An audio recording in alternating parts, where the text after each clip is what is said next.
mental health is something that we don't talk about enough. In the black community, well, we're massively overrepresented in the mental health institutions, even more so than in the prisons. And again, these are questions we have to ask. Well, why? But once you get a control and an understanding of who you are, no one can use you against you. No one can ever use your mental illness against you. You've already spoke about it, so what you got? The biggest point in life to resolve mental health is like giving a fuck about a person. Where did you get the courage? I got the courage.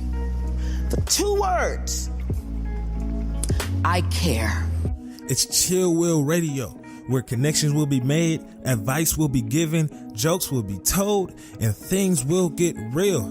My name is Willis Cooks, and I'm your host. But understand this show is not meant to be used as a substitute for a relationship with a licensed mental health professional. Enjoy the show, y'all.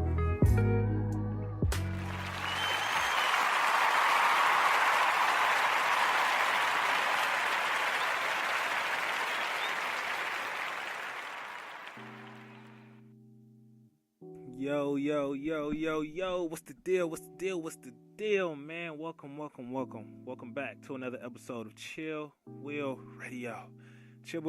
I think this is episode 19? 19, yeah, this is episode 19, man. Welcome to another episode of Chill Will Radio, man. What are we talking about today?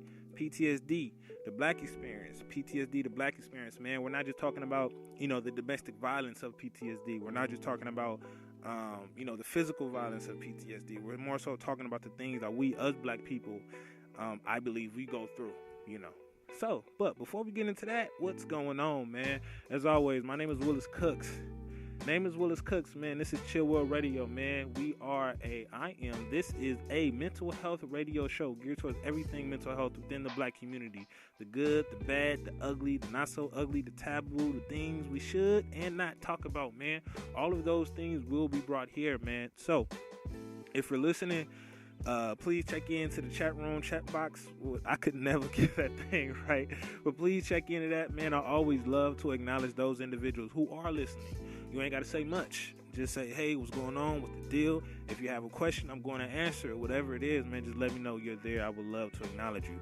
As always, thank you to those who are listening. I appreciate you. Thank you to those who will be listening later on, kind of like in the middle of the show, because you got something going on. Good looking. Thank you to those individuals who will be listening later on down the road, tomorrow, next week, whenever. And thank you, big shouts out to those individuals who won't be listening at all because you haven't caught on to it yet.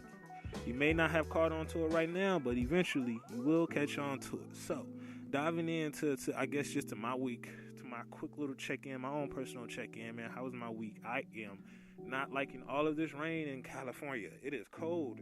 Way too cold. Way too fucking cold. I don't like it. It's cold everywhere. It's cold at work. It's cold at home. Well, I got a heater at home, but it's just cold everywhere, man. It's raining way too much. Outside of that, everything is cool. It's funny because I'm really, really trying to dial back on some of the things that I'm doing. I'm really trying to dial back on some of the things that I'm doing every single day. I'm either working on this or planning something else. And I have 2 jobs right now, and that causes me to work every day. And I'm about to pick up 3 more jobs. I have 2 jobs right now, and I'm about to pick up 3 more jobs, which is fucking crazy. Those three things are kind of in the works right now. Trying to get that stuff situated, but man, I have to try my best to not put so much on my shoulders. I purposely put myself into positions to where like my back is against the wall, and sometimes I even do that unconsciously. Sometimes I just do that for the sake of doing it because I function better when I'm pressured. That's why I like to do kind of like adrenaline junkie type of things, right? Because I feel most comfortable when I'm uncomfortable. I feel most comfortable when my anxiety is kind of like, right? Because I'm focused. That's the one point in time to where my mind is clear. Because any other time outside of that, my mind is thinking about this, thinking about that, thinking about all of these other things. But when I have to dial in on something, and when I have to dial in on something, and if I don't dial in on it, something is going to go wrong. Okay, bet my mind is going to be focused, right? When I was skydiving, my mind was focused on just breathing. Even though there were certain points in time where I was thinking about other stuff, the majority of the time, my mind was just focused on breathing. Same with anything else. When my back is against the wall, it's just that. But when I'm just chilling, it's like boom, boom, boom, boom, boom, boom, boom, boom, boom, boom, boom, boom. And I think that's a lot of us, right? A lot of us deal with, not controlling our thoughts, or our thoughts racing, and our thoughts being in so many different areas, right? That's a symptom of so many different type of disorders. And that's such a normal thing sometimes, right? When it's very, very hard to kind of control where our brain is going.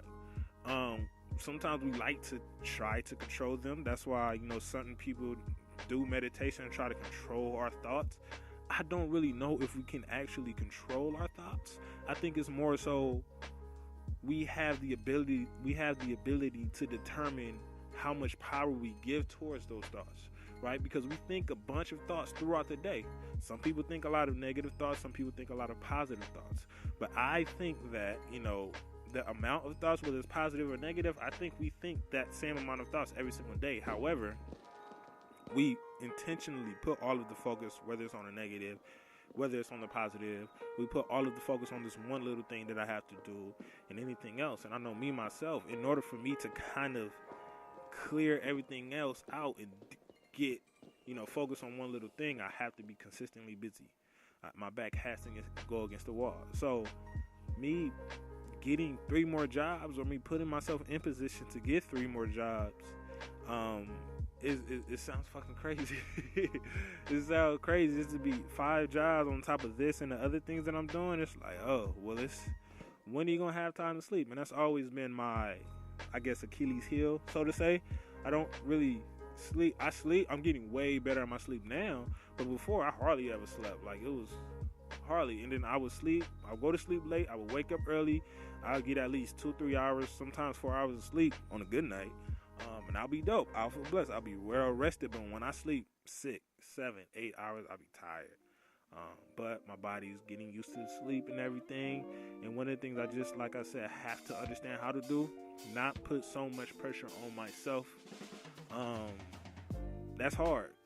That's hard because growing up, when you grow up in a specific type of environment, well, I guess that delves into the topic of the day. But when you grow up in a specific type of environment, and you get to a certain place to where you're out of the environment, you do everything that you have to do so you don't go back, right? So you make sure you don't have a safety net, but you have a safety net on top of a safety net on top of a safety net, because we're not trying to go back. And that's just kind of the way my life is functioning right now.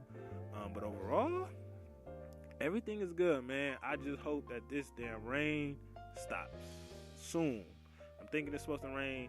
From what I've heard, it's supposed to rain the majority of the week, on and off. But hey, whatever it is, it needs to chill out. It needs to chill out. It needs to chill out. So, moving on forward to the self-care piece, right? This is a very, very simple self-care piece, but a lot of individuals don't do it. I know me, myself, I had trouble doing it in the past, but even right now, never. Me, myself, I don't really feel like I ever really had trouble doing this, but I do it intentionally now. Right, basically, this self-care piece that I want everybody to implement within their self-care regimen is to make sure, don't do something if you don't like it, right? Don't do something if you don't like it, period, right? I'm a vegan. I've been a vegan for a while, for almost 2.5 years, and I don't really like salad like that. Do I eat it? Nah. Is it something I have to eat? Do other people pressure me into eating more vegetables or eating salad or whatever? Yeah. Do I do it? No. If you don't like kale, don't eat kale. If you don't like running, don't go running. There's other ways to figure out what you like to do. Me, I don't like running. I hate it. I actually fell asleep on a treadmill one day and almost bust my ass. And I've never been on a treadmill since, right? But there's other forms of cardio that you actually can do. Me, when I work out, I just don't stop. I don't like stopping. I don't like taking breaks. That right there is cardio. At the end of the day, all cardio is making sure your heart rate is actually rising. You can do that just by not stopping at whatever you're doing. Fast pace, just don't stop, period. So me, when I work out, I just don't stop. But if you like the jogging, cool, go do that. If you like to go run the bleachers and do sprints, cool, go do that. If you want to just do the Stairmaster, cool, whatever, do that. But don't feel like you have to go run just because everybody else is running.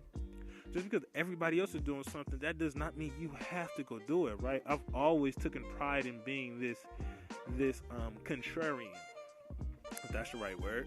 I've always taken pride in being this contrarian, right? An individual who consistently goes against the grain, right? I don't have any tattoos. One of the reasons why I don't have tattoos is because everybody at a certain point in my life is getting tattoos. Not fucking with it. I don't wear skinny jeans. Why? Because everybody at a certain point in my life is wearing skinny jeans.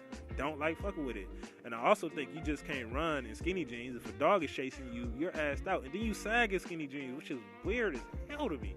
You sag in skinny jeans, so it's just like, I'm not rocking with that. You know, when certain people wants to do something, I always go the other route, you know, intentionally. Because it's like, you're not going to tell me what I have to do just for the fact that everyone else is doing it. Because what everyone else is doing may not be right for you. Just because I have this going on, just because I'm trying to pick up 3 extra jobs, just because I may be working 5 different jobs and I have this other stuff going on, I have the ability to do that. Don't let everything that I have going on cause you to look down upon the 1 or the 2 things that you have going on. Because what's right for me will work for me. What will work for you may work for you.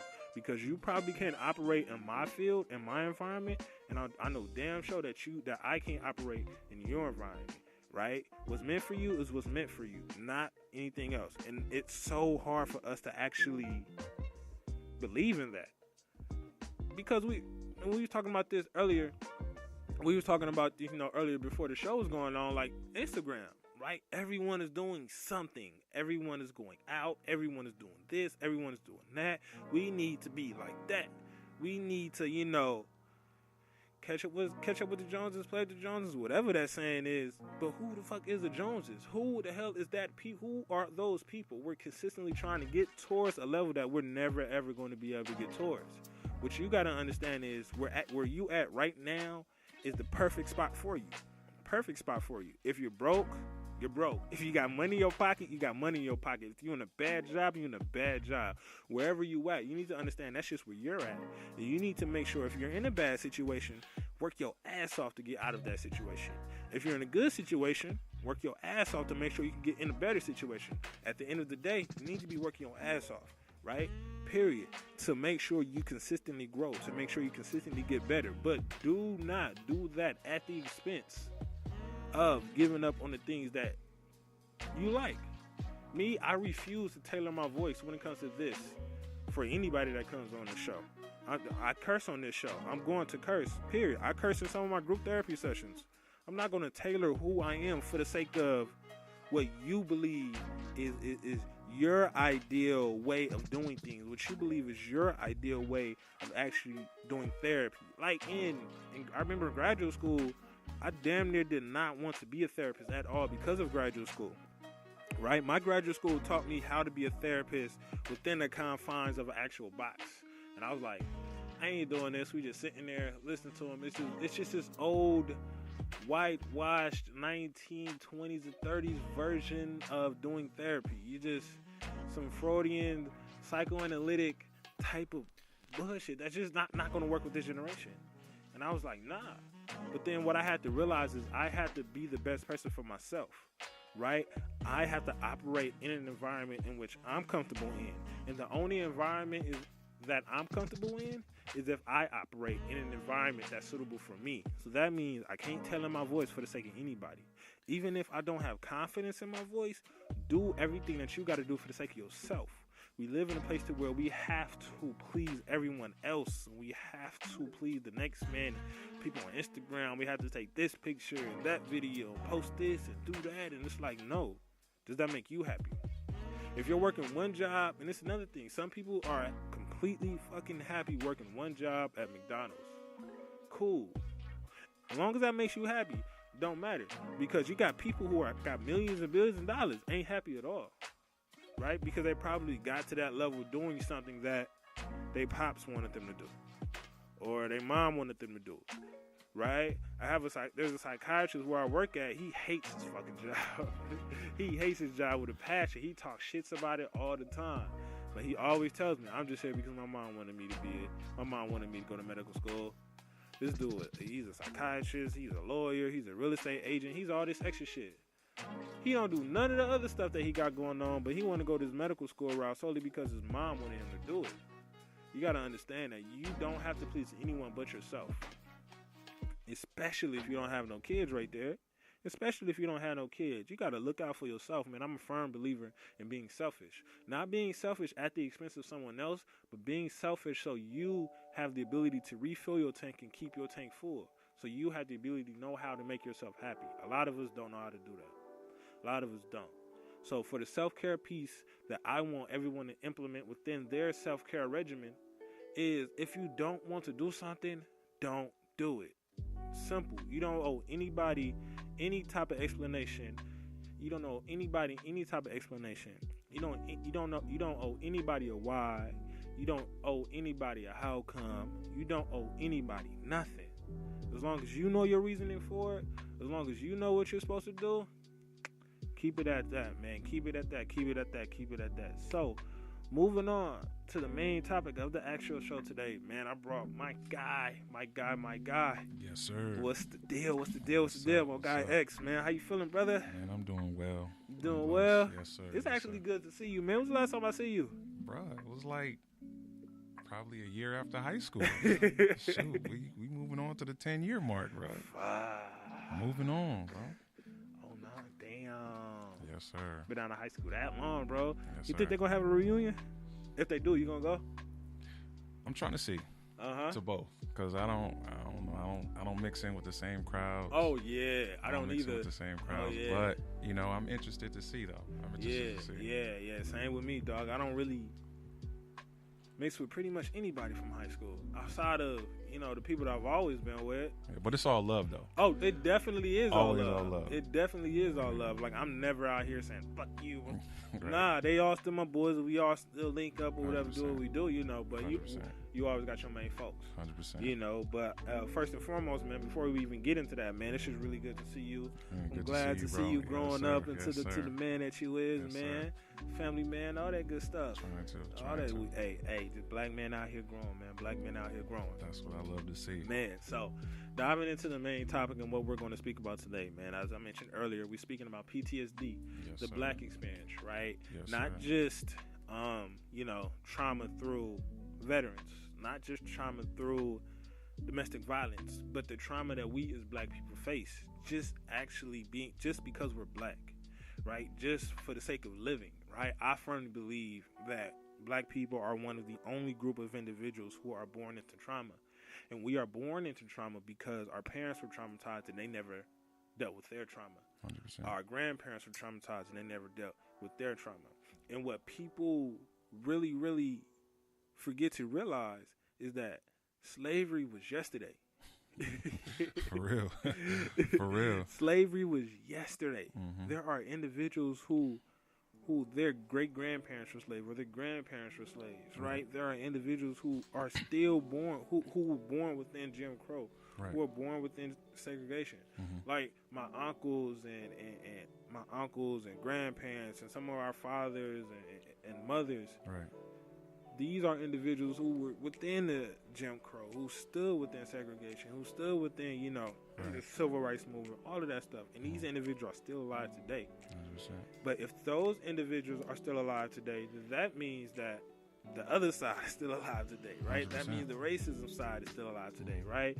And I have this theory that, a white man over 60 probably still a racist. Yeah, I mean, because if you really think about it, like, just because we don't have people out there picking cotton, don't mean it's still not slavery around. It's laws in place. It just switched up the game. Exactly. So are we still dealing with the same thing? Yeah.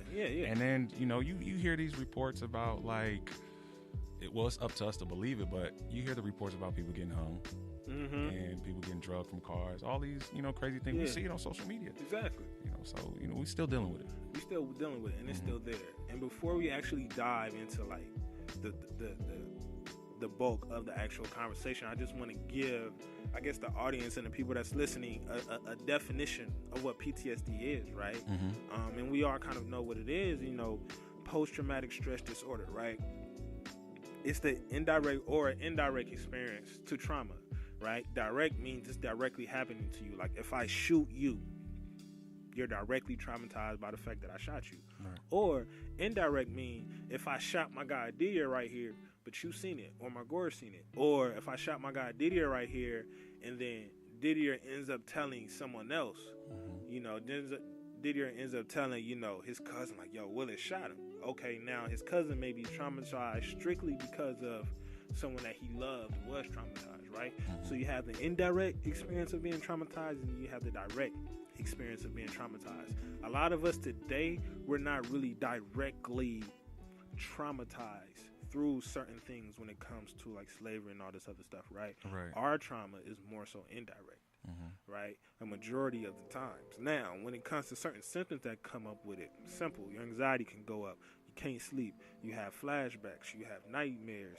You avoid certain situations internally and externally, right? Because we could think about that traumatic situation over and over, and then we're going to do anything that we have to do to get that thought out of our brain, which is we may start taking drugs, we may start becoming more violent and things of that sort. You know, it may be a certain place that we can't go to, certain noises, certain people, certain, you know, experiences, whatever, right? Anything that's going to cause us to be in this frantic type of mode to where we have to avoid it.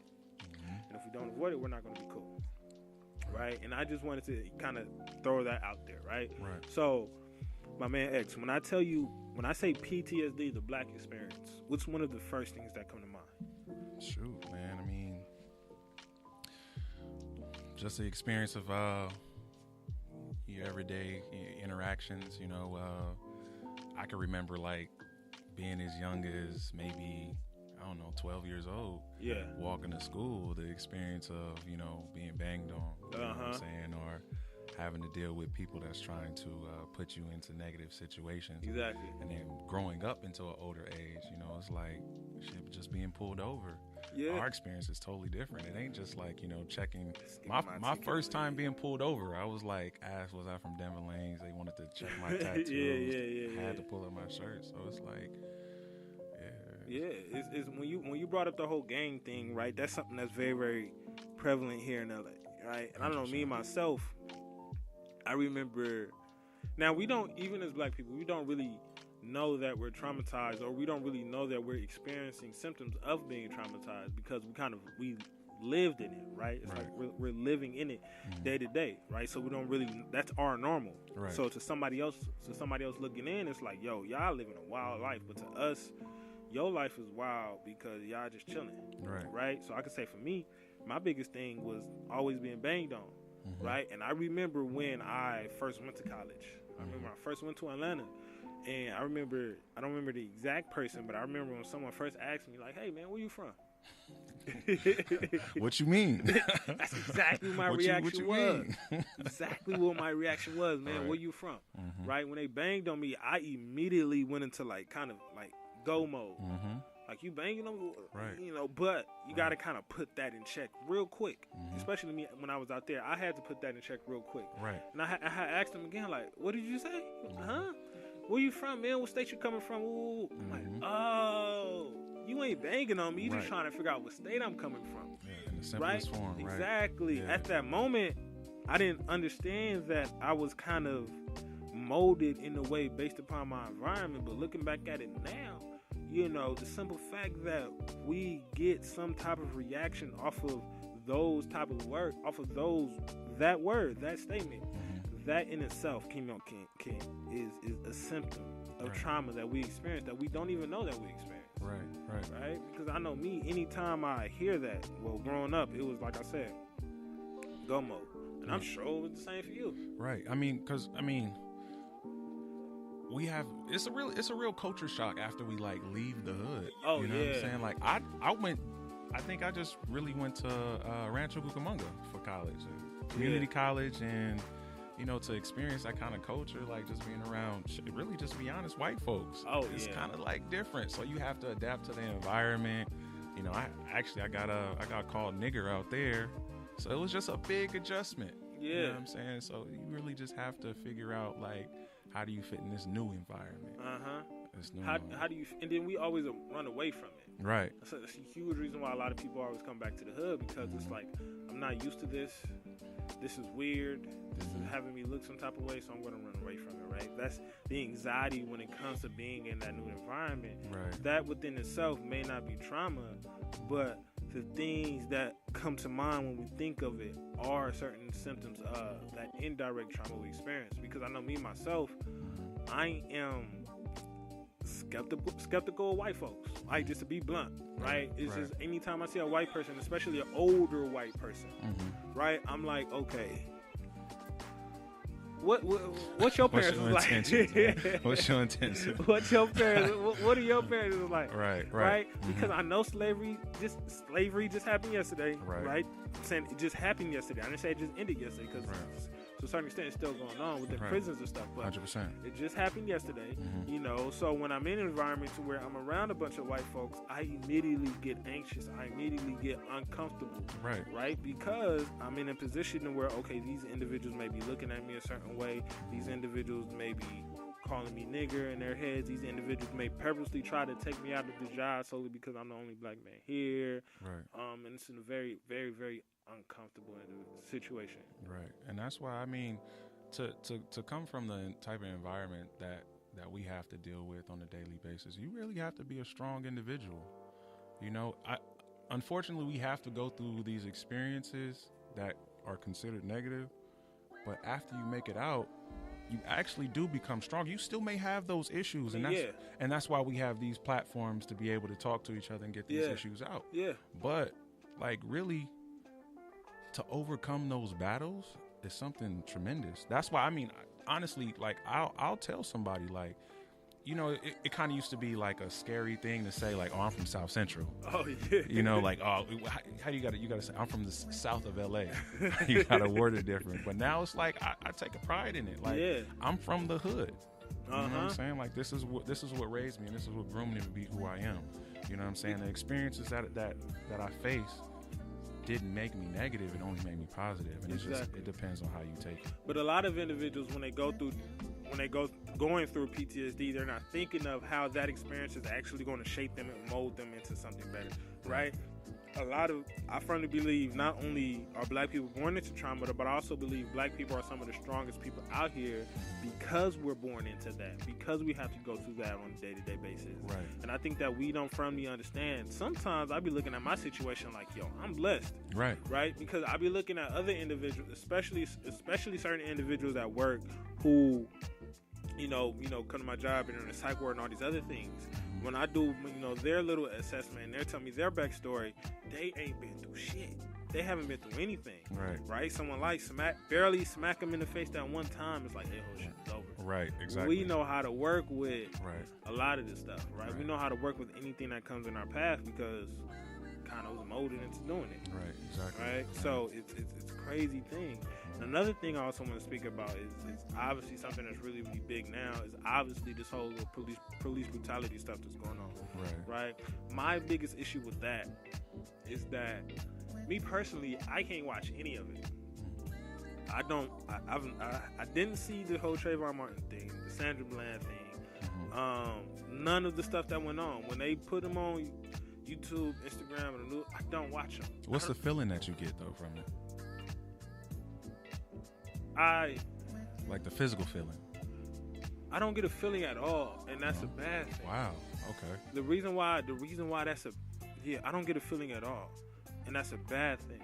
The reason why that's a bad thing is because the first thing that pops up in my head is just like another one. Yeah. You know, so that's the reason why I don't get that feeling. But at the same time, I don't like watching it because to me it's like, okay, that individual could be me. Right. So you have the feeling of growing numb to a situation because it happens consistently, and it's consistently being played on Instagram and YouTube and all of these other outlets, and a bunch of people are speaking about it, and it's out in the open. So my feeling towards it is numb. I constantly avoid it. Right? I don't want to hear nothing about it. I'm not trying to read all news articles about it. I'm not trying to be updated on it. I'm not trying to do any of that. Right. And then the last thing is I just had it. Numbness, avoid it. whatever it is. It went somewhere. But the feeling of being me avoiding it, and I feel like it's purposely done. I feel the same way. I feel like I really feel the same way. I feel like it's purposely done. Why do you feel like it's purposely done? I mean, because if you look at social media now, a lot more people are getting on at a younger age. Yeah. So if people see these things, because really, if we look at the end result, it's always the same end result. You get the officer that, you know, some of them get charged, a lot of them don't. You know, so there's like no repercussions to it. So it's almost to scare you in a sense of like, if you do something, you can still get smacked and the person is going to get away with it. So to scare you, but also more so, I would say to remind you. Yeah. Remember your place, nigga. 100%. Remember your place, nigga. 100%. Like it remind us of where we come from, remind us of where we at, and remind us of what could possibly happen. Right. And we don't even have to be bad. We don't have to be that stereotypical black man that they're actually looking for. We don't have to be that thug with the guns, and we don't have to be that. Be some random black person just chilling in his car. Right. That could be it. Right. I know me myself, and I'm sure you have experienced this as well. It's just whenever I see a police car behind me, I immediately just freeze up.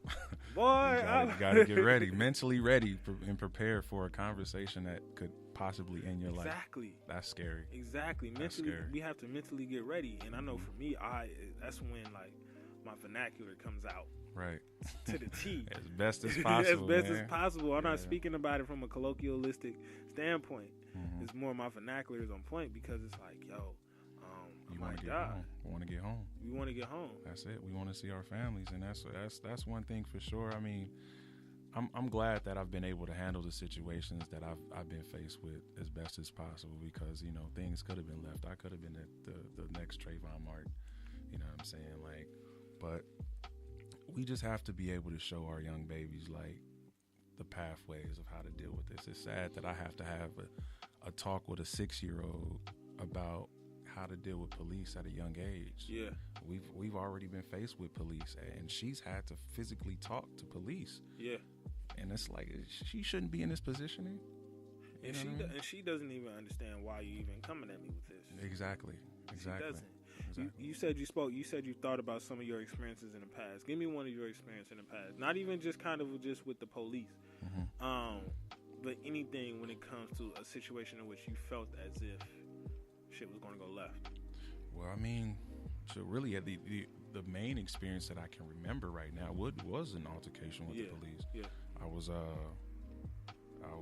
trying to finish up my education for high school, going to Maxine Waters, right on 108th and Central. So I had a car that I got from the auction, trying to do things right. Found a cheap little bucket, and supposedly I came off of a street too fast. That's what he said. All right. I came off the street too fast. So me not really thinking and not being mature enough at this time, the police is behind me. They flash the lights. I start reaching in the glove compartment to get my license and everything prepared. And next thing I know, I'm hearing, yo, put your hands up, don't move, we gonna shoot you. Yeah. I'm like, yo, I'm just trying to get you my information. I was so shook to the point that I didn't do anything. They wanted me to crack the window. I said, no, I'm gonna let you open up this door. Luckily, that door was unlocked. Good. So they were able to reach in. They said that I could relax, but I ain't gonna relax. How you relax from something like that? You know what I'm saying? And it's like, I'm glad that I still was able to make it home to my baby at the end of the day. But, you really, I kind of get shook and talking about it. Yeah, it's like, man, it should be an experience that shouldn't go that far. It's like, and I did have on a hood, but my car didn't have no heater on the heating system, so it was cold. A rainy day, man. But I look like the typical suspect, So the crazy thing is, I haven't had too many negative experiences with the police. I've only had one negative experience with the police. Wow. Okay. And I remember it was me and Gerard. Matter of fact, me and my cousin Gerard, we was driving down to the homie house. It was in my mom's van at the time. Mm-hmm. Yeah, no, my everybody uncle's used van. to whip. Everybody used to whip that van. Yeah, you know exactly what van I'm talking about. Exactly. I was in that van at the time, driving to my homeboy house or whatever. Me and Gerard, and we didn't have on anything. We didn't have on no hats. We didn't have on nothing. So we drive into the house. As soon as we pull up to the house, before we even could get out of the car, it's big. You know, we got gang units out here. Before we pull out the car, they in the window, get out the car. Blah, blah, blah, woo, woo, woo. We like, oh shit. Like you just said, the nervousness and everything. Right. We like, whoa, they take us outside of the car. They search the car. We sitting on the curb. There's one dude standing next to us with a big old gun on us. How old were you at this time? Shit. I was out of high school. I was probably like, I don't know. I probably was like in the 12th grade or probably just now getting out of high school. So like 19, like safe to say 17, 18. 18, okay. 17, cool. 18. And when this happened, I extremely remembered that, like, that was my first real negative interaction with the police. Did that shape how I viewed the police? No. The reason why that didn't shape the way I viewed the police is because I looked at it as, like, at that age, that's what they were supposed to be doing. Because I was so used to hearing that situation to happen to so many other folks, I'm thinking in my head, like, this is just some routine shit. Even though it didn't add up, you know. And then their reasoning for pulling us over, they was like, oh, we seen a red hat in the dashboard. So we thought y'all was some gangbangers and y'all was finna go do some stuff, so we rolled up on y'all. Looking back at it now, definitely, like, you had no reason to pull us over. But at that moment, I was like, okay, I get it. Yeah, that's a good. It's a sufficient enough reason. Yeah, but no, I mean, just I feel as if, like, we're trying to change the narrative of, like, how police officers are being viewed.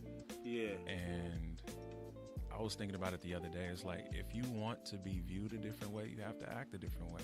You know what I'm saying? Because as the same way you come into the hood and you stereotype everybody as being a gang member, you're reacting to everybody the same way. Oh yeah. So if I see one good cop, I still may think he's bad. But everybody may have to be held accountable. Everybody will. You know what I'm saying? So, but it's a traumatizing experience for us young black males, because a lot of these experiences we're catching at like young ages. My very first run in to where police officer was yelling at me and everything was like I was probably 8 years old, going to the library for after school tutoring. He didn't believe my story. So I'm like, you know, he didn't believe your story. He didn't believe my story because I was telling him, like, I was with my older brother. Yeah. And he was saying like, oh, okay, well, it seems like you guys are just hanging out in this corner. Yeah. I don't know if what was going on in that corner. It was a bus stop there and I was traveling. Yeah. So just because I guess I was shook and I couldn't give him the actual name of the library, he didn't believe my story. So he told me, sit down on the ground. I was like, you're doing too much. And I'm young, bro. You shouldn't have to react to a child that way because you can easily overpower me. Why do you feel the need to react to a child that way? Yeah, that's what I'm saying. It's like, but some people get in these positions of power because they feel like, you know, their past wasn't really that well. You know, the way that people treated them, they're still dealing with. You know, and then even as far as people who come out of the military, they're still facing. Still dealing with PTSD. They don't get no help. Yeah, and it's like, yo, you're becoming a police officer with all these mental issues. Yeah. But what's helping you to become better? You know, because we do need better officers. We do. We need a better community in the hood. Period. You know what I'm saying? But it's going to take this relationship to get better for us to have some growth in the bonding relationship. Definitely is true. And a lot of these individuals get in these positions solely because they want to do certain things to certain people. Right. A huge amount of predators, a lot of individuals who like fondling on women and raping women and stuff like that, they become police officers strictly because of that. A lot of individuals who are racist, we all know they still police officers. Yeah, 100%. Right? They're still police officers, but it's like you said, it's not every bag. It's not every cop, right? Because that experience that I told you, that was probably like the only negative experience I've ever had with the police. I've never, if I could, to just be completely honest, I've probably done more negative things to the police than the police have done to me. I've cursed out police officers. You remember that riot that we had? Oh my gosh, yeah. That riot that we had, we in there punching police officers. Yeah. I remember I was outside. Everybody got mazed. I remember I was outside and Gerard was locked up. I'm literally trying to fight the riot officers that out front. And it's like, just because certain police officers, certain things happen to other individuals, that doesn't mean it's going to happen to you. Right. But I think it's going back into what we were speaking about kind of before the show, right? Being raised in LA, I've never experienced any type of overt racism. Every type of race that I would probably have experienced, even still to this day, I haven't experienced overt racism. I may have experienced covert racism that was in the closet, racism that was subtle. Right. I may have experienced that, but growing up in LA, you don't see that type of shit. Nah, not at all. It takes for you to leave to actually experience that. It takes for you to leave, and then when a police brutality happens with the police officers, we don't equate that with racism. We more so, I know for me at the time, I was more so equating it with, okay, this is just police officers. We just out here gangbanging. We causing trouble. They trying to do their job. They reckless, but they still trying to do their job. Right, 100%. Now how we move within an environment, that's going to determine how traumatized we are. Yeah, 100%. I mean, but I just feel like, especially like, it's definitely not the same, but me working in the field of security, I can kind of understand some of the ways that they take on to these situations, because sometimes they do have to walk into hostile situations. Yeah. And that's what I was reading a post, somebody was saying something about, like, we never really had to make a the fire department. But they don't go through the same things that a police officer F the fire department. Yeah. You mean like we had to fuck the police on? Yeah, exactly. Okay. So it's like, but they have to approach situations differently. Exactly. Of course, they're trained to be aggressive, but at the end of the day, like, if I was a police officer, I want to make it back home to my family. I ain't even gonna say they trained to be aggressive. I'm just gonna say they're trained to try to protect themselves. However, how aggressive you need to be at that point, that's on you.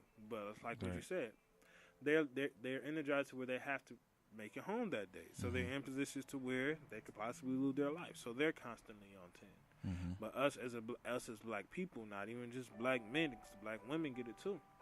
Us as black men and black women, we are constantly on guard. Not even just through police, but even still in the streets. Right. We're raised in a community in which, any day we step outside, we can possibly get killed. Right. Right? That right there is a traumatic situation. I know for me, a lot of my trauma dealt with situations growing up in the hood. You have any friends that got killed, like, at a young age? Oh, yeah. What was, like, your first friend that you, like, lost? I could say at that point, I didn't really understand what death was. Right? I didn't really understand what death was. So when it did happen, it was kind of like, okay, this happened. Right. Well, what age do you think you was I was 15. Sheesh. 15. It was my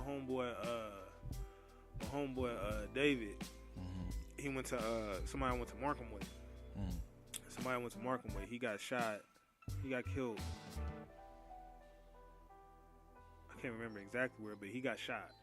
He got shot and then somewhere in his body, and he just bled out. Right. But I know he was in the middle of a shooting between two people, so that's how he ended up getting shot. Right. So when that did happen, it was just like, okay, this happened.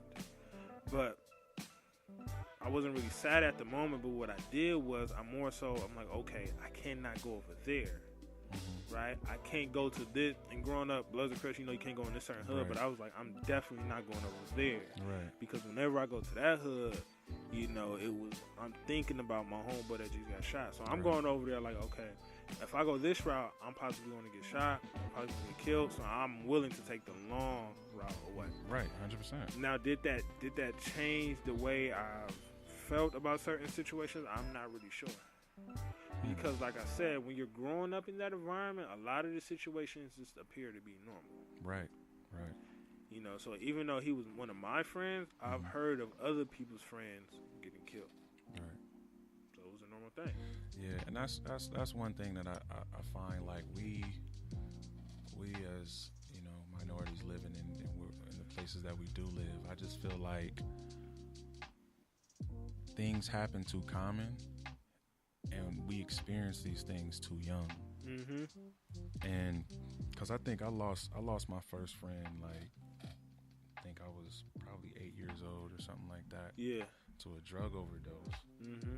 And of course, I used to always stay in my head about a lot of things, like, why did it happen? You know, somebody I used to ride bikes with every day, like, why? And looking at it, it's just like, these are normal things that we're going to have to deal with, but at the same time, like, it still kept me from a lot of things. You remember when we used to be in high school and we used to always hear about, like, people getting killed at these parties or whatever? Yeah. Did you ever see me at a party? Fuck no. I never was coming out. No. Never was coming out. No. So, but these are the things that, like, are traumatizing, that in high school, I think that these would be the experiences that you would want to experience. Yeah. You know what I mean? It's just like, I hate the fact that we have to, because we don't know at the time when we're dealing with it until we get older, and it's like, yo, I didn't experience this. Mm-hmm. I didn't go over here. I didn't get to do this. But we could have if it wasn't dealing with those situations. Exactly. Because I know that I didn't want my mom to have to hear that I went out to a party just to have fun, and I didn't make it back home. And then maybe the situation. Another thing that I've realized, a lot of the situations, they're not really that bad. Right. What it is that because our mom is talking about it, or our homeboys is talking, I don't want you to go over there fuck with them people because they be shooting and blah, blah, blah, right. blah, blah, blah. Right. They're trying to protect us, Mm-hmm. right? So because they're trying to protect us, we're automatically going to assume that over there means I'm going to die, so I'm just not going to go. Right? And then you brought up the house party thing. The house party was a big-ass thing, especially here in L.A. Right. That was extremely big, especially when I went off to college. Right. I go off to college in another state, everybody going to all sorts of house parties and all this other stuff. I'm the only one that's like, no. Not and going they to. all like, why? Blah, blah, blah, blah. I'm like, where I'm from? People This get party's shot. getting shot up Right. early. You're just waiting on the time. It's like a countdown to the shoot. Exactly. And when there is a house party, what's the first few things you ask to determine if you're going to go? Who's all there? Who's all there? Mm-hmm. Where it's at? Where it's at? Whose party is it? So you gotta determine, okay, like if I should go. Definitely. Because I grew up in a blood neighborhood. That means I'm not really going to no house party that's in a Crip neighborhood. Yeah, definitely got to check. You know, and then we already know that you don't have to be from the hood, but just because you grew up in that neighborhood, you might as well be from the hood. Yeah, pretty much. I mean, because that's what I mean. Even that whole. Well, I know I stayed on like 118. So, KP and him, God rest his soul. He stayed on 117. I miss that guy, bro. And the parties used to go crazy over there. Yes. But even over there, like, bro, people getting shot at. Nobody got hit, fortunately. Yeah. But, like, I used to always wanted to go. Even though you know you're safe. Mm-hmm. Even though you know you safe. Mm-hmm. I know I was safe. Like, I always wanted to go. It's just like, nah. Because you just hear about it too much. And then especially in high school, I just feel like it just would have ended negatively. I thought I had bad luck if I stepped out the house. And especially like how you were saying, like my mom hyped it up. Like, you keep hearing about these things on the news. And it's like, yo, like, I'm seeing it too. Exactly. So I'm believing it 100%. So I just really just stayed away. But I don't know how my experience of high school would have been if I would have been able to go to these parties. The crazy thing is just like, I look back at it. Would I change anything within high school? No, because in actuality, a lot of that shit was kind of actually fun. I know for me, the danger a lot of times is actually fun. Now, is that a traumatizing thing? Is that something negative that I should kind of look at? I'm not sure. But because danger was so normal, anything other than that was boring. It's true. right? Anything other than that was boring. So it's like it's like when a fight go down, everybody running. 100%. It's like see who that? Who fighting? What's Right. going on? It's like when a fight go down, everybody running. Right. So it's like when somebody gets shot, what happened? Ooh. You know, it's not something like, oh my God. It's not the normal reaction that would happen in, I don't know, Mission Viejo. If a house party got shot up in Mission Viejo, it's gonna be over the nose. Right. 100%. Over here, if a house party happened, all we gotta ask is what hood was it in, and then we know who did it, Right. and then we knew it was going to happen, Right. So 100%. it is what it is, 100%. you know. So it's something that forces me to raise the question, you know, do you think us as black folks need to be more knowledgeable of the fact that we're growing up in a traumatic situation? 100%. I mean, I think that we as adults, we could understand the environment of what we're growing up in. It's up to us to change our babies, to let them know and groom them to change a lot of the things that we were doing when we were young. Yeah. But and even as I think I was watching your show not too long ago, and you were saying it's a lot more black fathers around than it used to be. You know, so now the dynamics are changing from that. Because we have children growing up in a 2-parent home. You know, so from that, I'm hoping that, you know, we would be able to groom more mature babies. So let me ask you this, and this just popped up in my head, because a lot of, especially men, right? Especially men, we hold a lot of our trauma in. Right. Right? We're not. We have to be hard. We have to be on guard. We can't be vulnerable. We have to be that wolf. Gotta be solid. You gotta be solid. You gotta be on point at all times. Right? And at certain point in times, that can get in the way of us being a father. Right. That can actually turn us into a worse off father. My question is that, do you think that sometimes it is better for that traumatized father to not be in that kid's life, or for that traumatized father to be in that kid's life and then transfer his trauma onto that kid, if you get what I'm saying? I think it's always important to be in a kid's life, regardless of your mental abilities. We just have to learn how to utilize our surroundings. Like I said, like, this is therapeutic for me to be able to come and talk to you. We ain't talked in years, you know what I'm saying? But it's still therapeutic to like come and express the things that I went through. So we need, you know, other positive men around us to make sure that we're on track. And then on top of that, you know, if you chose to lay down with a woman, she should be your rock. You know, she should be the one that you going home to discuss everything that you had to experience. You know what I'm saying? So we need to be able to open up to our women as well too, to be able to deal with the problems that we've dealt with. You know, so because you'll be amazed at what they can offer. You know, because women, you know, they naturally sensual. You know, you're gonna come and you're gonna lay up with her. You know, you're gonna talk about the issues that you had to deal with. So you should be able to come home and express yourself to your woman. So then your household can be full, because she can understand where you coming from.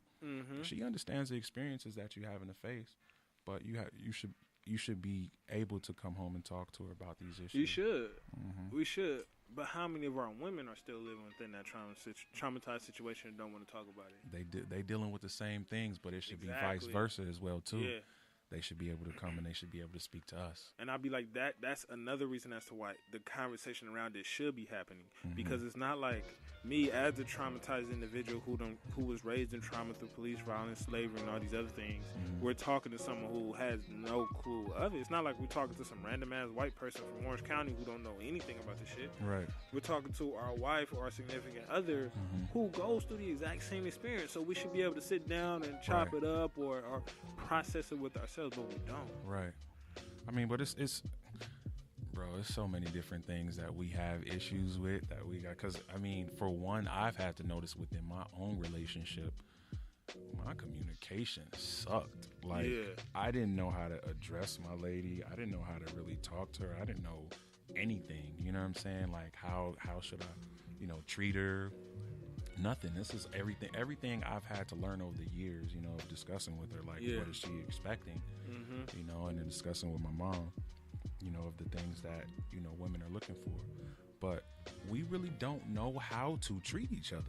You know, we get in a relationship, we like, yo, she cute, man, she got a fat booty, she got the body, and it's like, that's not it. You know what I'm saying? You gotta have a real connection with a person before you decide to go for it, because that's how we have relationships. You know, people still stick together, which I'm glad for, but you know, the relationship may not be healthy enough for you to come home and be able to talk to her. Yeah. Because that might start an argument. Well, you too weak. You know? Like, you know, that's not what we need to be. But we have to learn how to, you know, talk amongst each other. We have to learn these issues. We have to learn how to deal with ourselves.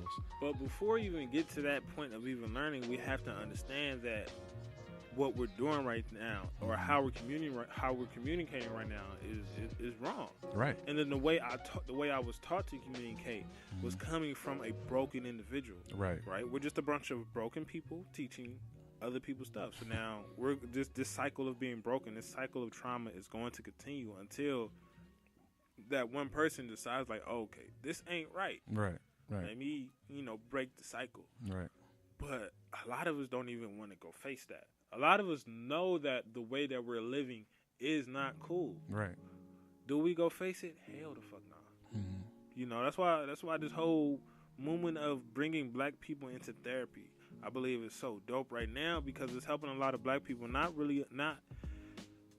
only understand their immediate situation, but how their indirect trauma affects their immediate situation, how the way they was taught and the thing that they seen as a kid affects what they have going on today. Right. And we don't know. That's the thing. If my father has always, my entire life, have always been telling me 1 + 1 = 3, I'm not going to know that was wrong. Right. Exactly. 100%. So if I grow up my whole life seeing my father talking disrespectful to my mother, and then my mother just accepting that, I'm going to assume that's the way that you're supposed to speak to a woman. 100%. And that's what, but I think that we have to find mentors. We have to find people who are going to be able to talk us through these situations, because, you know, I've, you know, through the time I've been able to, you know, meet some decent men to where they groom me into the person that I am. So I was able to talk to them, married individuals. I was able to talk to them and go and, you know, implement that in my own home, because, you know, I was coming at my lady too aggressive. You know, I was looking for that argument, or she say something and I'm ready to go, and it's not even. Sometimes you just have to take a step back and calm yourself down. But a lot of the aggression that I was utilizing was upon my own issues, and I just had to soothe that amongst myself, like separate myself from everything, everybody. And how was that for you? When you had to separate yourself from your own personal issues? It was a good experience, you know, because I was able to then think about a lot of the things that I went through in my past. And there was nobody around to really like sway me into, oh, well, this was because of this person and this was because of that person. A lot of that shit had to deal with me, you know what I'm saying, and the decisions that I chose to make. So from that, I was able to step back and, you know, kind of make sure that I was able to come back to my lady and address situations a lot differently. So a lot of our talks are a lot different. It's a lot more mature, but it's a lot more calm. Yep. You know, we ain't really trying to argue with each other. We just trying to get down to the bottom line. And that's really the main thing when we do engage in arguments. It's just getting down to the bottom line without all the, you know, emotions involved. Yeah. I'm glad that you said a lot of the situation starts with me, because we're in a position to where, when it comes to racism and all of this other stuff, we're in a position to where we live within a white supremacist systematic type of structure in which, you know, it's hard for us to do certain things, and we're consistently traumatized. We're put into this certain environment. We have to, you know, score the prison pipeline. We have people, especially young black men, young black boys, who are being overly medicated. And, you know, they're getting thrown, you know, all of these pills because they're on ADHD. Because that's a different conversation, but because they're on ADHD, you know, they're thrown into this environment. But we have to get to a point in time to where we have to stop blaming what happened to us and start taking into account of what we're actually doing. Right. Which is why when you was like, yo, I had to understand a lot of this shit was my issues, was my fault. We gotta understand, even though we're in this system, we have to determine how we're going to operate within this system. 100%. Just because we were raised in a fucked up environment, just because we were raised in a traumatic situation, that does not mean we have to operate like we're a traumatic person. Exactly. We could definitely make the best out of any situation that we're faced with, and I think that, you know, people who do come from these type of environments, negative environments, they are capable of making the greatest out of any situation. Yeah. You just have to understand yourself enough to make it great upon yourself. Yeah. You know, so, and I'm still going through the process, you know, but from the positionings of how it was when I was just hanging out, wilding out, to now to where I've separated myself and I'm really focused on family and focusing on myself, you know, I evolved into somebody totally different. You know, but I still come from the same exact environment that you came from. I still got banged on. I still got pulled over by the police. I still had to deal with shootouts and all kind of, you know, it's just that I deal with it a whole lot differently. I shouldn't even say I deal with it differently. It's just that I've learned to deal with it. Yeah, we've learned to deal with it, but basically we've learned to deal with it. And just because we understand it a whole lot more. Right. Now, when we're in those positions to which, you know, our lives can be at risk, one of the things we have to understand is that I'm trying to make sure I say this the right way.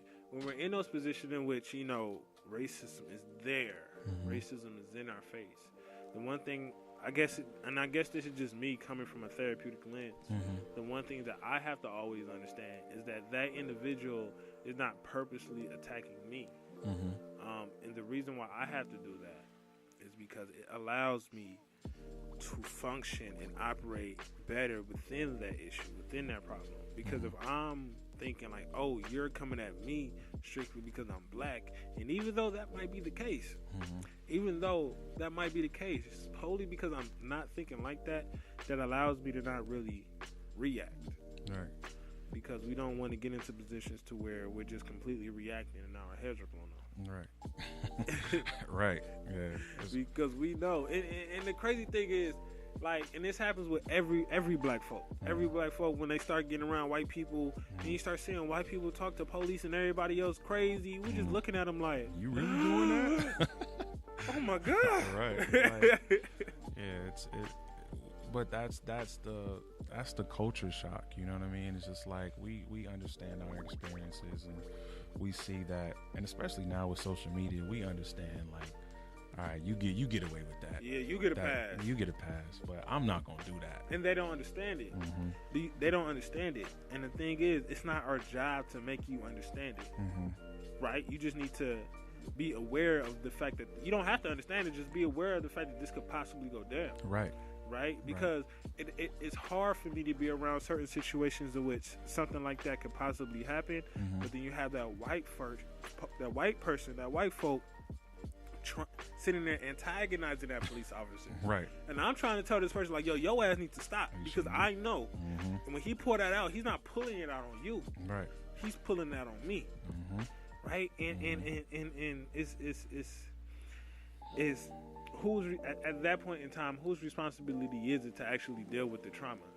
Because we are receiving the trauma, the other individual is dishing out the trauma. Right. Who do you feel like should be responsible for actually dealing with the trauma firsthand? Well, I mean, it's definitely a lot to go behind just the person that's dishing it out, but we definitely have to figure out how do we fix that person, or how does that person even fix themselves? Yep. Because a lot of the things that we learn are from the past generations. You know, it's like, okay, well, they may not have had any experience dealing with a black person. The only experience they have is just being this police officer or being this authority figure. And now it's like, all right, cool. What I got taught is I kind of see it in you, so I'm going to treat you all the way like this. Yeah. You know, so it's like, but we can't necessarily fix them.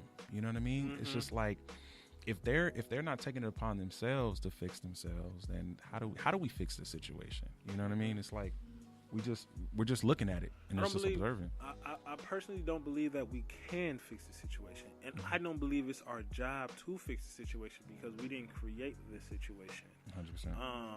On Instagram right now, everybody is like getting on Gucci, like with the whole black face sweater or whatever, and then in my mind, I'm like, why are y'all surprised? All right.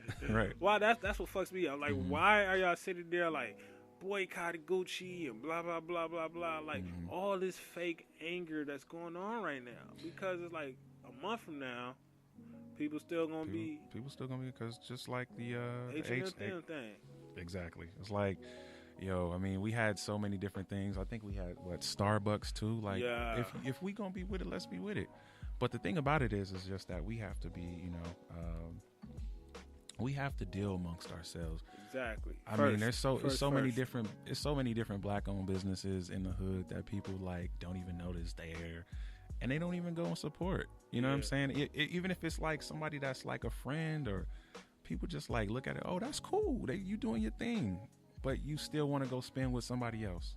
Yeah. You know what I'm saying? So I mean, you really have to be with it if you're gonna be with it. You know what I'm saying? Like, let's be honest, the Gucci and all that other stuff wasn't really meant for us. You know what I'm saying? We never was. Right. And we don't have the funds and the means for all that. If you doing that, okay, cool.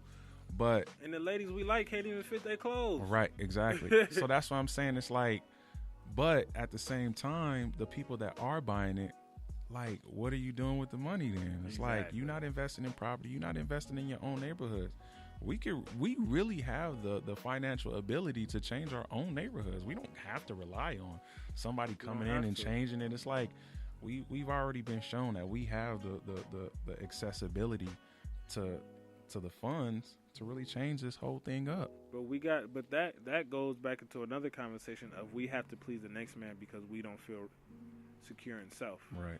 I need to get all this Gucci because Whoop-de-Whoop was wearing all this Gucci. I need to feel accepted. Right. I need to feel accepted. I want to dive into the comments real quick, man. Didier had spoke about, back when we were speaking about the police brutality stuff a little bit. He stated, I got followed by cops at Starbucks drive-through. Ordered the coffee and got one mile ahead, and they still managed to pull me over with drinks in their hands, talking my name, Jesus, and all this other stuff, right? Saying cops pulled me over 2 days later. They walked to the window and said, "Oh, it's you again. You can go."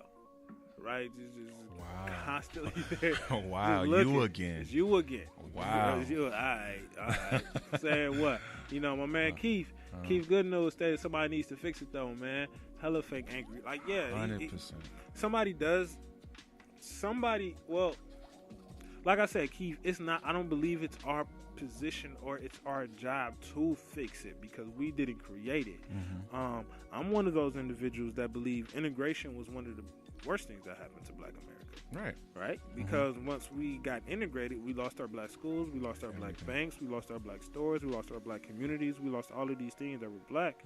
And now we're in a position where we are surprised when the individuals who were always racist are saying racist things. Right. It's like, no. Don't be surprised if you know Uncle Ray Ray is a drunk. And you know Uncle Ray Ray is a drunk, but you're surprised that he's drinking. Right. Like, don't do that. Right. But then we get mad at Uncle Ray Ray for that moment because he's drunk. But then once he cool, it's like, all right. Yeah. They're going to dish out that quick little apology. And that's like with anything else when it comes to this situation. Right. Not when it comes to, being traumatized and stuff like that. One of the things that I always hate seeing, and this constantly happens, whenever a police officer shoots down an unarmed black individual, it's always that family going up there and apologizing. Yeah, I don't get that. I think, but we forgive too easy. Like if you think about the Jews in the Holocaust, they say never forget because that was a traumatizing period for them. You know what I'm saying? It's just like the experiences that we go through. It's like, all right, we done and over with it. What's the next thing? What we on next? Why do you think we forgive so easily? I think it's just what we're taught. I think it's really what we're taught. It's passed on for generations. Like, for one thing, we don't want to be stuck on the negatives. Like, we're naturally happy people, you know what I'm saying? But, you know, that's why we always dancing, we always enjoying music. We like these things, but we don't want to be stuck on the negatives, you know, because slavery was a traumatizing experience. Yep. You know, but we do hear a lot of negatives, but, you know, we don't really hear the positives. Like, we were just speaking about us thriving. Like, we got to speak about Tulsa, Oklahoma. Mm-hmm. You know what I'm saying? Like, we had all that. We got to speak about what Watts was before it turned into Watts. Come on now. Like, that's what I'm saying. So we got to understand that there's still great things out there that we've accomplished, but we don't always want to be stuck on the negatives, because that's not what we always came from, and that's not what we dealt with. I think it's because we've learned how to function within our trauma. We've learned how to function and stay alive within our shit. So when something negative like that does happen, we're so quick to forgive, because it's like, we don't need to hold this because something else is going to come. Right. So let me go ahead and forgive you real quick so I can be ready for the next thing that's going to come. Right. And then especially when it comes to that, you mentioned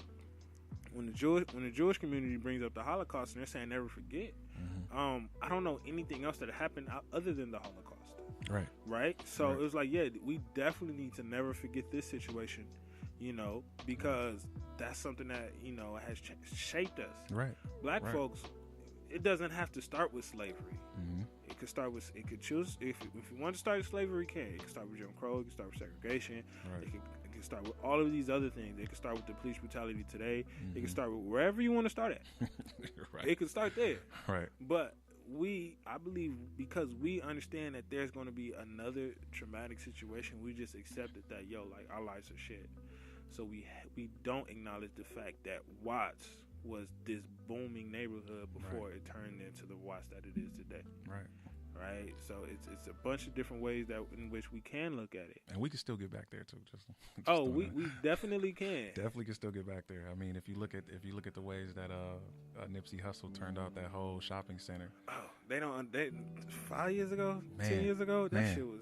I remember. I know me myself. Like, going back into the whole trauma and the gang thing. Like, that was an area in which I purposely stayed away from. Right, 100%. Right. Even though I know today it's not okay, but it's still cool.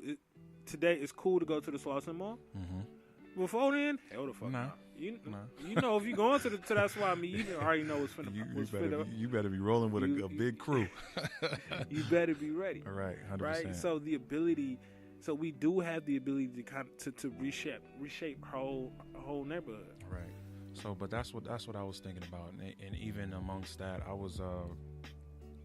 That's why I've been looking out of state a lot, you know, because I have a lot of great ideas about, you know, putting something together to where we may not have to stay in LA. You know, we get wrapped up in, like, we want to be stuck in the area where we're from, but you got to look outside. You know, you got to look at the Memphises. You got to look at the Detroit. You got to look at Chicago. You got to look at all these things all these places that have cheap homes. Like, I found homes as low as $1,500, $2,000, $3,000.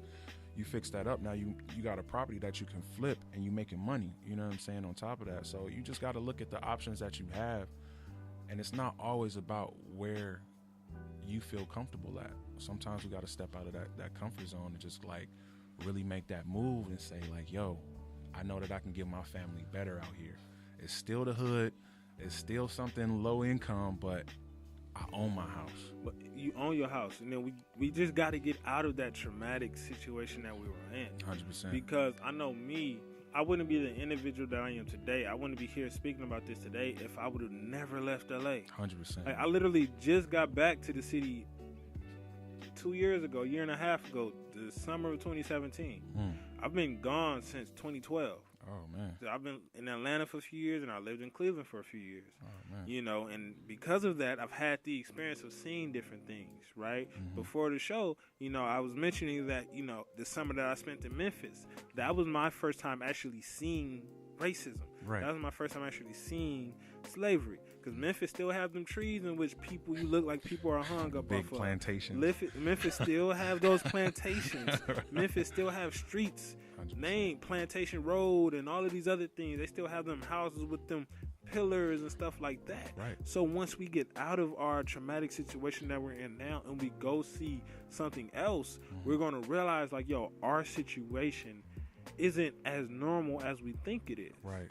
It's not. Right. Because once I went on the other side of the track and I seen how other people were living, I seen how other people were functioning, I was like, yo, the life that I grew up in, that doesn't have to be my life forever.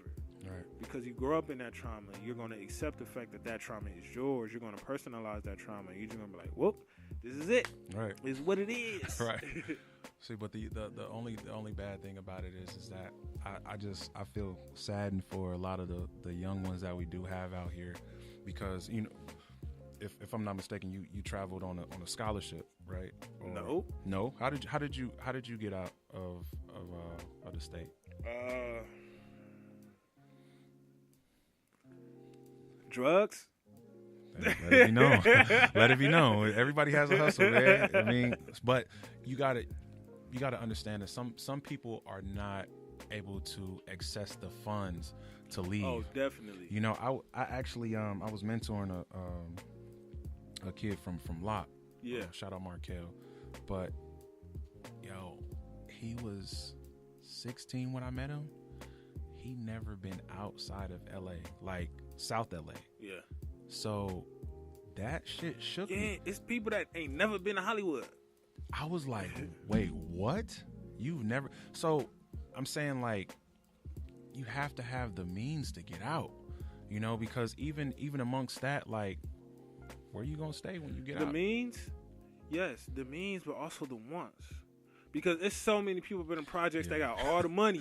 100%. All the money, but choose not to go anywhere. 100%. Right? I know for me, the reason I was really was able to get out because I wanted to fucking leave.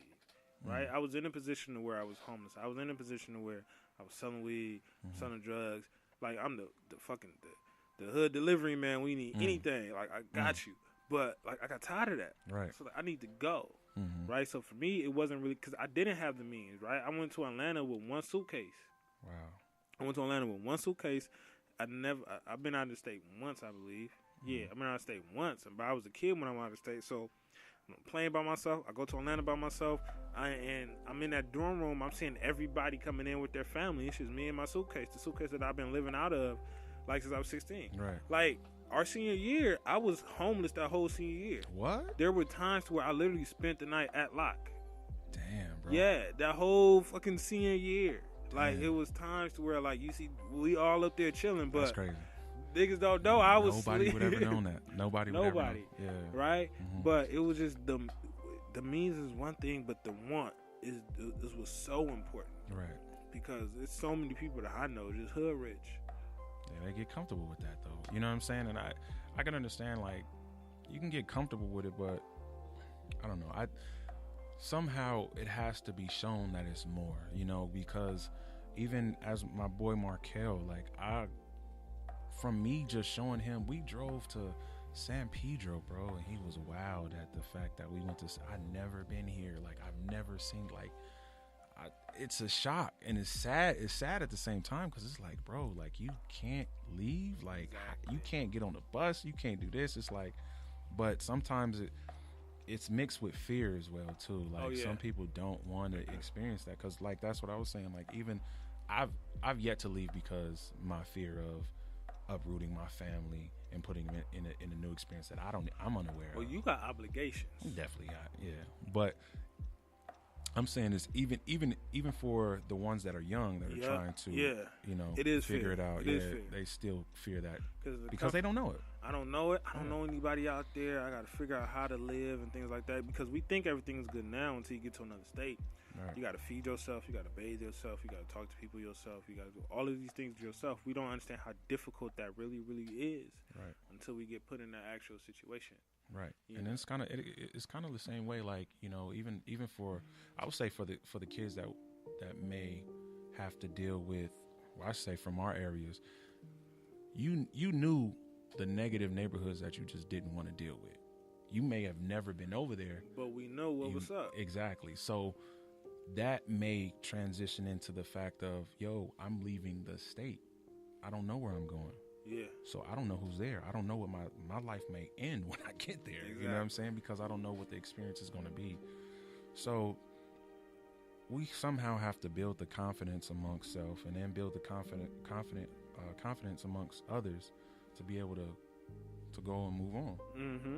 Because now, you know, I'm thankful he's now left, and he went to Prairie View A&M. He graduated from Prairie View A&M.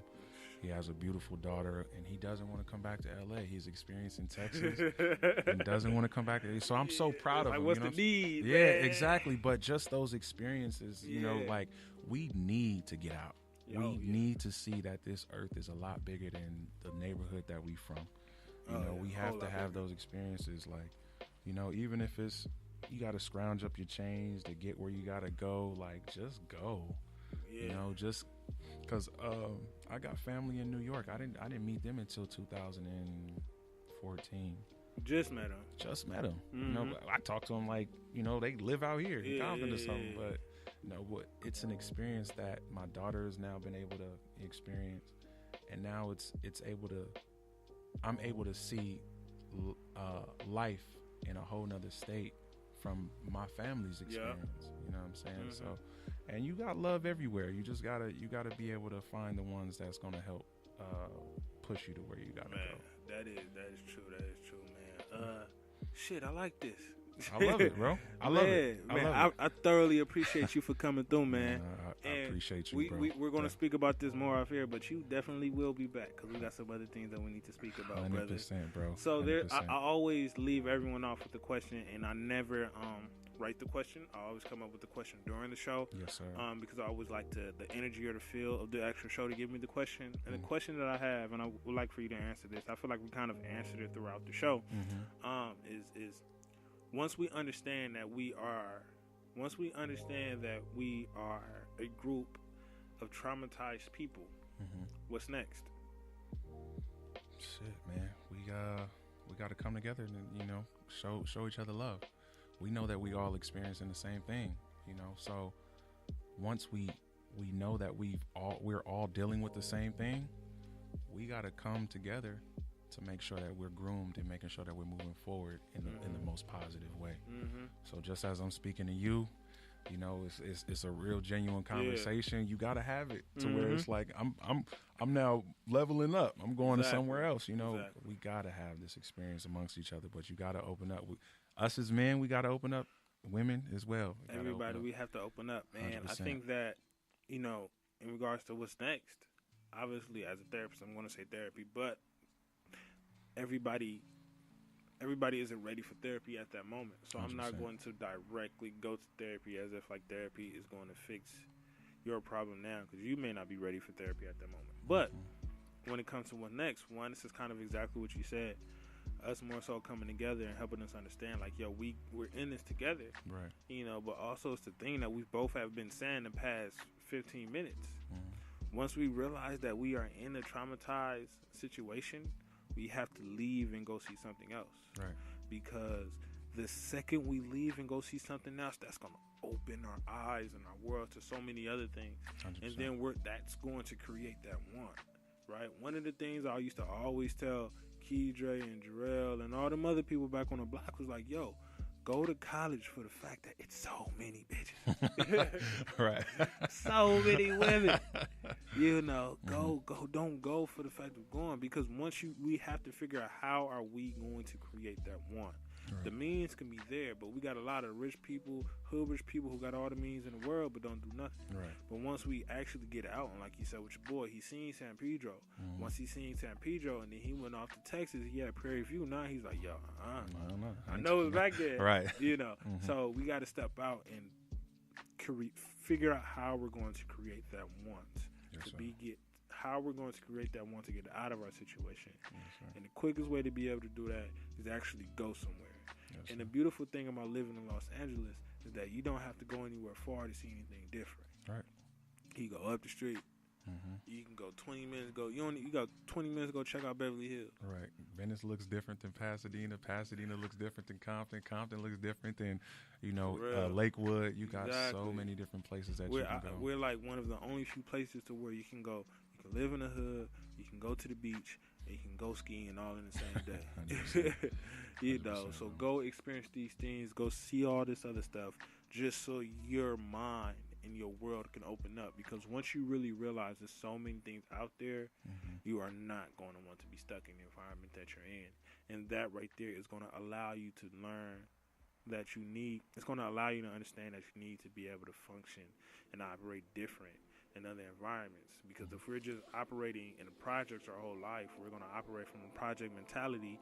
So whenever we go to a job interview, whenever we meet new people and all these other things, we're not going to know how to function. Right.